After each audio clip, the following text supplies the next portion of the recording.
think I mentioned this before, but I used to be a part of the Boy Scouts of America. Well, Cub Scouts of America. See, I don't know if I lied about this or not. Maybe I did, but I never quite made it to the Boy Scout. But I told everybody that I did because technically I did make it, but I never actually got to do it. See, there was always this one badge in particular that I was always missing. I had all the other ones. I had the bowling badge, the fishing badge, the crafting badge, the selling badge. Don't know why selling badge is a part of it, but it was all there. And back then it wasn't really all about the vest and the badges themselves. Everybody cared about the belt loops. See, back then there was like these little clips that you used to put on your little belt, and that used to be your validation that I did something. You can't take this from me. This is what I did. So while everybody was sitting there graduating into the Boy Scouts, there was one badge in particular I never got, which was the camping badge. So this year, I was determined that I wasn't going to do anything else but get that one badge and make it to the Boy Scouts. It may have been a very simple task, but for me, it felt like a lifetime. It's Levin. Yeah. They don't speak to me unless you tone nice. Like my liquor brown and chased with no ice. Okay, maybe just a cube or two. Hennessy's the usual. Lemon squeeze around the rim, but tonight needed suitable. Gold slugs in a tailored suit. Gold nut, pinky finger. Ooh, you try to show fake love, but we ain't immune. So we show. See, there was this annual camping trip that we used to do every year. And every year, I didn't want to go. I live in Florida. So the only thing that told me is that it was mosquitoes, it was too hot, and something may crawl on me that I don't know what it is. So I didn't want to deal with it. This is before all of my escapades of being chased by alligators and things I don't know what they are. So I didn't believe in my ability to escape from things. So for me, I'm not gonna go play in nature's backyard. If I stay over here, you gonna stay over there. And we're gonna be cool. Besties, best buds, the best. But because I was so determined to get this camping badge, I was like, I'm gonna go this year. Mom, can we go? She looked at me like, why do you want to go all of a sudden? I'm like, well, my friends are gonna go. And I'm kind of thinking, I tried to come up with some BS excuse, and really she kind of read that. She was like, you want the camping badge, don't you? You ain't got no friends. You right. We make it a family thing because they invite all the families to go, but the kids have to ride to the camping site on the bus itself. So all the children have to get on the bus with all the Cub Scout leaders and the volunteers and people like that. None of my family was gonna volunteer, but they all showed up. But they didn't really know how to camp. My stepdad was a very country person. He didn't do much camping. So their version of camping was, we bring the truck, we get a big tent that was almost the size of the house. We bring a generator, we bring a fan because it'd be hot. We got like a little cooler of drinks and water and juices. And we even had a little TV, like the old kinds we used to have to put in the batteries on it. And they had like the antennas, and it wasn't cable unless you bought like the really expensive one. So it always had like the local channels on it. We had that one. It was like maybe 10 inches wide, but it didn't matter. So while everybody's singing Kumbaya, I'm watching The Simpsons. I didn't care. I kind of ran into a mishap or two. See, this was summertime, and for some reason in the summertime, I usually get summer colds. I can't smell nothing, and I borderline can't taste anything. So for me, everything tastes weird. So I remember going to my mom, and I'm like, hey, can I get some water? And she's like, yeah, gallons on the back of the truck. I don't know if other ethnicity people have parents like this, but my mom was the type of person that if she gave you a direct answer and she felt like that it was the simplest answer, she wasn't gonna repeat herself again. When I saw it, I saw that there was 2 jugs, but neither of them were labeled. So I'm like, well, Mom, which one is it? It's on the back of the truck. So I'm like, okay, cool. I'm assuming that both of them are in water. I get a big cup and I fill it up with water. I take a sip and I'm like, that's strange. This doesn't really taste like water. But then I ask myself, what does water taste like? And I start downing it, and I get like maybe halfway through the cup. And then all of a sudden,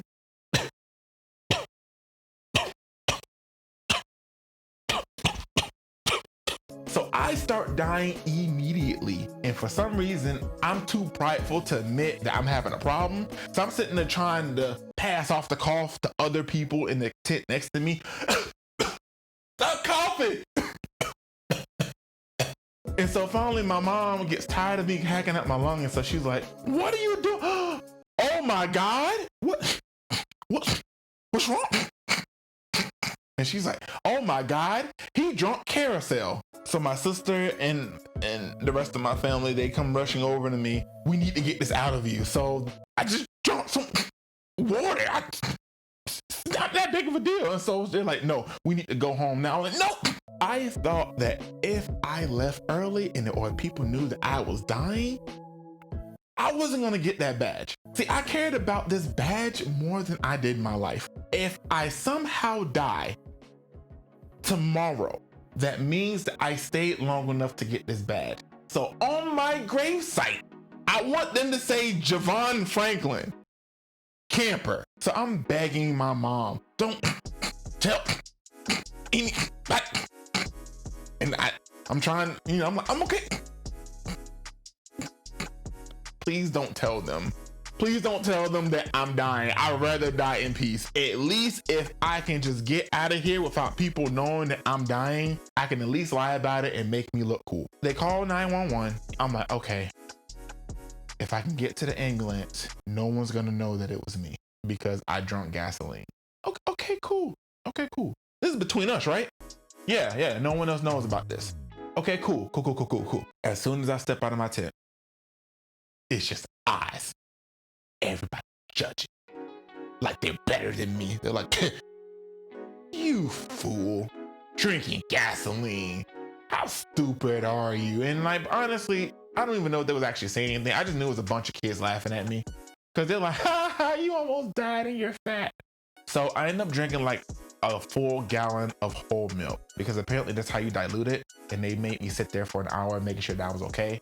So I'm like, okay, at least I'm still here. They was like, we need to take you to the hospital. I was like, no. For some reason, felt the need to jack up one of the fire and rescue people. But I was like, no, don't take me from here. I don't get my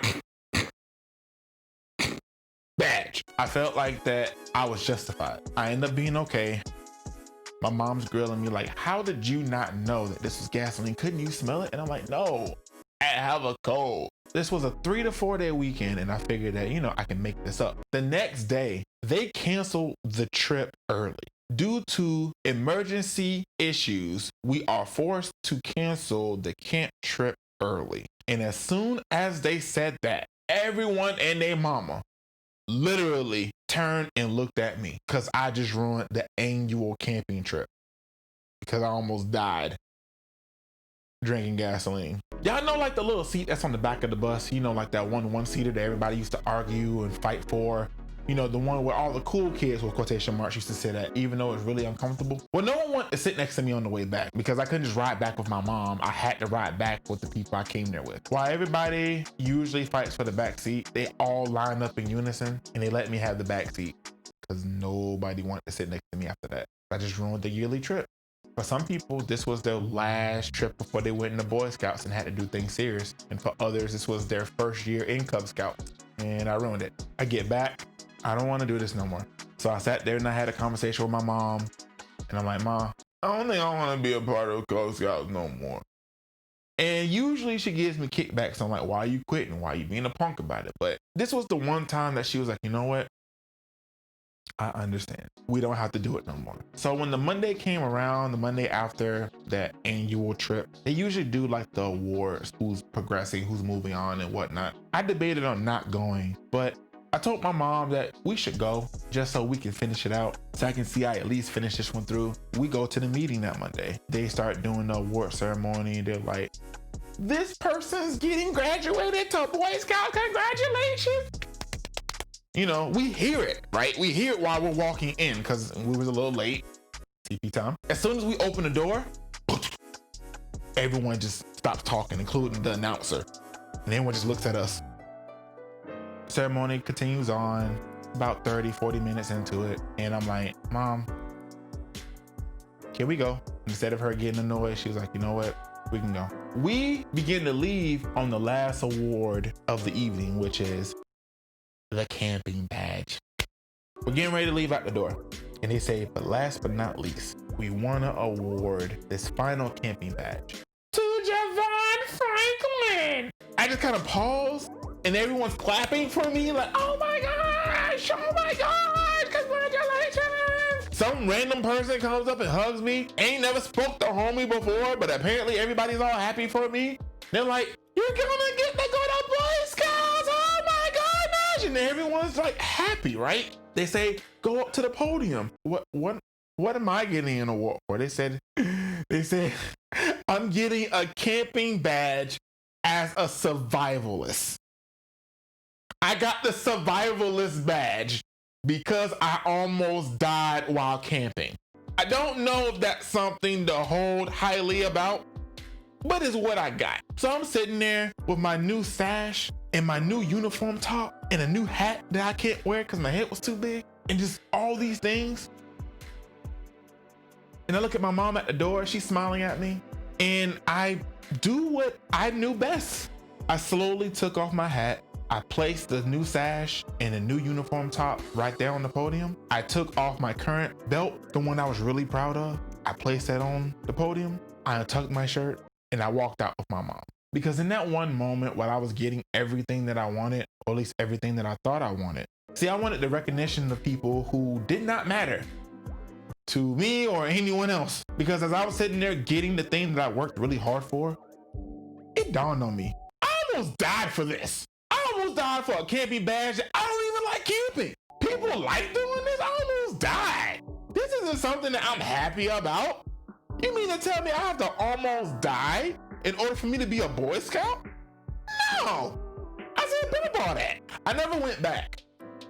And even though I technically was a Boy Scout, I never became a Boy Scout because I never said the honor. I never said the acceptance part. You know, it's like it's some little verbiage that you have to say while swearing yourself in, promising that you're gonna be a role model and all that. Yeah, I skipped all that. I said no.